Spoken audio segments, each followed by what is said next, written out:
నెల్లూరు జిల్లా chemist and druggist association ట్రెజరర్ని. ఈరోజు దేశవ్యాప్తంగా మెడికల్ షాపులు సమ్మె చేస్తున్న దానికి కారణం ఏంటంటే ఆన్లైన్ మందులని విక్రయించకూడదని, అది కరోనా టైంలో ప్రత్యేకంగా ప్రజలు బయటకు వచ్చే పరిస్థితి లేదు కాబట్టి ప్రత్యేక జీవో ద్వారా ఆ రోజు మందుల్ని ఇంటికే సరఫరా చేయడం జరిగింది. అయితే ప్రస్తుతం ఉండే పరిస్థితుల రీత్యా ఆన్లైన్ ద్వారా మందుల్ని సరఫరా చేస్తే దాంట్లో స్పోరియస్ డ్రగ్స్ వస్తున్నాయి, నకిలీ మందులు వస్తున్నాయి, డాక్టర్ ప్రిస్క్రిప్షన్ లేకుండా హ్యాబిట్ డ్రగ్స్ వస్తున్నాయి. ఏఐ చాట్ పీటీజీ ద్వారా తయారు చేసినటువంటి నకిలీ ప్రిస్క్రిప్షన్తో నకిలీ ఎన్ఆర్ఎక్స్ మందుల్ని కొనడం జరుగుతుంది. దీనివల్ల దేశవ్యాప్తంగా ప్రజలకు కూడా బాగా నష్టం జరుగుతుంది. వాళ్ళ ఆరోగ్యం పట్ల కూడా సమాజంలో భాగం కాబట్టి మేము కూడా అందులో భాగమై దాన్ని నిరోధించాలని కోరుకుంటున్నాం.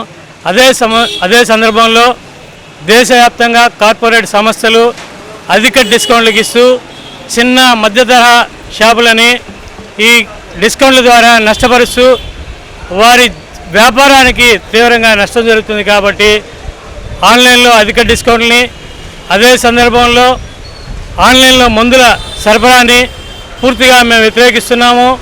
దీని ద్వారా దేశంలో 25,50,000 మెడికల్ షాపులు ఉన్నాయి.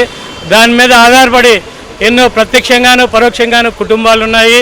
కాబట్టి ఈ మందుల షాపులను కూడా ఆఫ్లైన్లో నడవడం కోసం ఈ ఆన్లైన్ విధానాన్ని రద్దు చేయాలని చెప్పి, అదే సందర్భంలో స్థానికంగా మందుల షాపుల మీద స్థానిక అధికారులకి, డ్రగ్ ఇన్స్పెక్టర్లకి నిత్య పర్యవేక్షణలో నకిలీ మందులను రాకుండా అరికట్టడం జరుగుతుంది.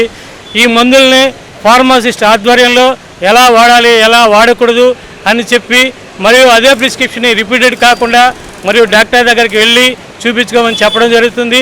ఆ మందుల్ని ఎంత పర్సెంటేజ్ వాడాలా, ఎంత ఏందనేది ఒక కెమిస్ట్ మాత్రమే తెలుస్తుంది. ఆన్లైన్లో తీసుకోవడం ద్వారా వాళ్ళకి తెలియదు. కావున మేము ప్రజల యొక్క ఆరోగ్యాన్ని దృష్టిలో పెట్టుకొని ఆన్లైన్ విధానాన్ని రద్దు చేయమని, ఆ ప్రత్యేక జీవోని రద్దు చేయమని కోరుకున్నాం. అదే సందర్భంలో ఆఫ్లైన్ ద్వారా 25 లక్షలకు పైగా మెడికల్ షాపులు కాపాడమని, అధిక డిస్కౌంట్లని ద్వారా ఈ సంస్థల్ని కాపాడాలని కోరుచుంటాం. ఇట్లు మీడియా ప్రతినిధులకి మీ ద్వారా అందరికీ ధన్యవాదాలు తెలియజేసుకుంటాం.